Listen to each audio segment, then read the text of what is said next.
आपण बघत आहात एकेपी न्यूज मराठी. आपला आवाज आपली ताकद. सबस्क्राइब करा, शेअर करा, लाईक करा. AKP news Marathi. आज रविवार 22 डिसेंबर रोजी नाशिक रोड शहर परिसरात पहाटपासून सकाळी 10 वाजेपर्यंत प्रचंड धुक्याची चादर पसरल्याने नागरिकांची व वाहनधारकांची चांगली त्रेधा त्रिपट उडाली. या प्रचंड धुक्यामुळे स्वातंत्र्यवीर सावरकर उड्डाणपुलावर नाशिककडे जाणाऱ्या MS-14 CC 9513 ही कार सकाळी 7 वाजेच्या सुमारास डिवायडर मधोमध चढल्याने नुकसान झाले. सुदैवाने कुठलीही जीवितहानी झाली नाही. त्याचबरोबर रविवारचा दिवस असल्याने या उड्डाणपुलावर वाहनांची ये-जा कमीच होती.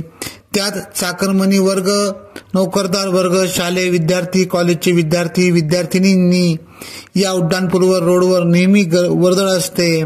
प्रचंड धुकं असल्यामुळे माणसं एकमेकांना दिसत नसताना बघायला मिळाली.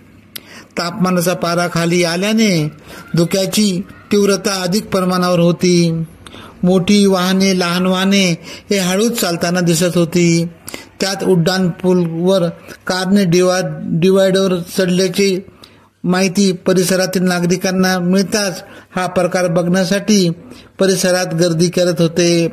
सामाजिक कार्यकर्ते नंदकिशोर बोराडे हे स्वतः रस्त्यावर उभे राहून वाहनधारकांना सावधगिरीबाबत सूचना करत होते. थंडीचे प्रमाण जरी कमी असले तरी धुक्याचे चादर नाशिक रोड शहरावर असल्याने अनेक रहिवासींनी घरात राहणेच पसंत केले. एकेपी न्यूज साठी ब्युरो चीफ अनवर खान पठाण, नाशिक.